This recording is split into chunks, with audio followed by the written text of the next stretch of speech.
Di trotoar kan, di atas trotoar. Apa lagi kalau di atas trotoar? Di sini bukan Jakarta, nggak ada pejalan kaki loh trotoar di sini. Ya, salah kalian. Ini Aceh bung, Acehnya bung. Gaju. Di kehel lah muka ni dia bukan dipegak. Kita puas nak ucap pemerintah. Minta yang lagi wajib minta bulun. Pak jalan tak koyan. Lun kon nak elok pegang bulun. Baik nak yang mekali. Kenapa kon? Tanya kat salah. Ino minta tempat yang aman, yang baik mengganggu fasilitas negara baik terganggu, parkiran baik terganggu. Karena bakal parkiran kayak tak bayar kan, untuk biaya kan. Ya pula mau.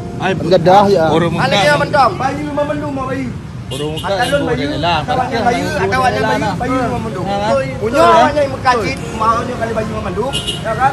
Nyan kita Betul ke bang juga. Parkiran mengganggu badan jalan. jelas.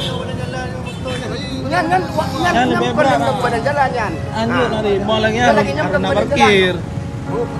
Nyo punya Batam depa. Bukan lagi gemboknya ban itu. Itu yang adalah parkir bebrak mengganggu badan jalan. Nyo pula memang ganggu. Adalah. Nyo cok fikir. Adalah. Nyo kan mengganggu badan jalan no, trotoar. Dia mengganggu badan jalan macet yang na. Yang lebih berat loh. Makai bangnya aku dukung banyo. Lu dukung banyo, ada dukung banyo. Tetap dukung banyo. Jadi bawa kan pergi lu doa perhubungan di trotoar kan, di atas trotoar. Apa lagi kalau di atas trotoar? Di sini bukan Jakarta, nggak ada pejalan kaki loh trotoar di sini. Ya, salah kalian. Ini Aceh bung, Acehnya bung. Gaju. Di kehel lah muka ni dia bukan dipegak. Kita puas nak ucap pemerintah. Minta yang lagi wajib minta bulun. Pak jalan tak koyan. Lun kon nak elok pegang bulun. Baik nak yang mekali. Kenapa kon? Tanya kat salah. Ino minta tempat yang aman, yang baik mengganggu fasilitas negara baik terganggu, parkiran baik terganggu. Karena bakal parkiran kayak tak bayar kan, untuk biaya kan. Ya pula mau. Gadah ya. Ada yang mendong, bayu memendung mau bayu. Atalun bayu, kawannya bayu, kawannya bayu, bayu memendung. Punya awaknya yang mekacit, maunya kali bayu memendung, ya kan? Nyan kita Betul ke bang juga. Parkiran mengganggu badan jalan. jelas.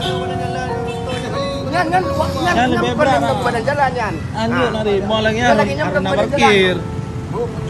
Nyo punya Batam depa, bukan lagi gemboknya ban itu. Itu yang adalah parkir bebrak mengganggu badan jalan. Nyo pula memang ganggu. Adalah. Nyo cok fikir. Adalah. Nyo kan mengganggu badan jalan no, trotoar. Dia mengganggu badan jalan macet yang na. Yang lebih berat loh. Makai bangnya aku dukung banyo. Lu dukung banyo, ada dukung banyo. Tetap dukung banyo. Jadi bawa kan pergi lu doa perhubungan.